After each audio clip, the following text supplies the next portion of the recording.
কিনে নিজের শরীরটাকে ঢাকো। ভূতের মুখে রাম নাম। তুমি যে ক্যামেরার সামনে দাঁড়িয়ে জ্ঞান দিচ্ছ, তার আগে কি তুমি আয়নার সামনে দেখে এসছো তুমি নিচে কি ড্রেস পরে? আমাদের বৌদির কথা নয় ছেড়ে দিলাম, সে কে দেখলো না দেখলো সেটা থেকে ভিডিও বানায় না, দোলানোর দরকার ক্যামেরার সামনে দুলিয়ে দেয়। কিন্তু তুমি তাকে নিয়ে রোস্ট করছো। তুমি নিজেকে ঠিক রেখেছো? হ্যাঁ, নিজের গায়ের রান্না নেই আর অন্যকে মোটিভেট দিচ্ছে। বলেছিস। ঠিক আছে, মেনে নিলাম এই ভিডিওটা করার সময় তোমার কাছে ওড়না ছিল না, তাহলে চলো তো দেখে আসি তুমি অন্য সময় কি আরে সব মেয়েটাই কি এমন হয়? আরে মামুনি, নিজে ভাবো, নিজে আমি কি পরে ভিডিওটা বানাচ্ছি। আয়নার সামনে নিজের চেহারাটা দেখো। অন্যকে মোটিভেট দেওয়ার আগে নিজেকে ঠিক রাখতে হয়। অন্যকে সঠিক পথে আনতে গেলে নিজেকে সঠিক রাখতে হয়, সেটা ভাবো আগে। কে চলে আসে সব রোস্ট করতে। Wow excellent. নিজের অনেক অনেক জলে জঙ্গলে সব জায়গায় শুধু পেছনে আছি আর সামনে তুমি।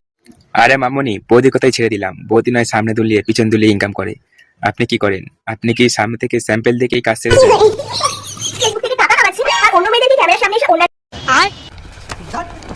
সবাইকে যেমন সবকিছুতে মানায় না, ঠিক তেমনই তোমার মুখে এই জ্ঞানের পানিটা মারাচ্ছে না। Exactly Mamuni, you R right. সবাইকে যেমন সবকিছুতে মানায় না, ঠিক তেমনই তোমার এই রোস্ট ভিডিও টপিকটাকে মানাচ্ছে না। বলেছিস। এটা বলছি মোদি, ফেসবুক থেকে তো শরীর নাচিয়ে কম টাকা ইনকাম করলে না, তার থেকে না হয় 100 টাকা সাইড করে আগে নিজে একটা ওড়না কিনে গায়ে দিয়ে আসো, তারপর ক্যামেরার সামনে এসে অন্য। দেখো গাইস, সোশ্যাল মিডিয়াতে কে না চায় ভাইরাল হতে। আমাদের বৌদিও চেয়েছিল পিছন দিলে সামনে দিলে ভাইরাল হবে, কিন্তু আমাদের দিদি সে স্যাম্পেল দেখে রোস্ট করে কাজ ছেড়ে দেয়।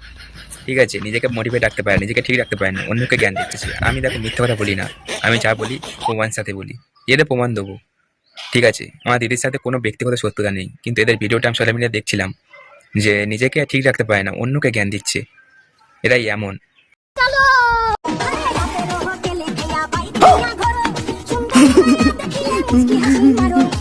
मार साले का खोपड़ी तोड़ खोपड़ी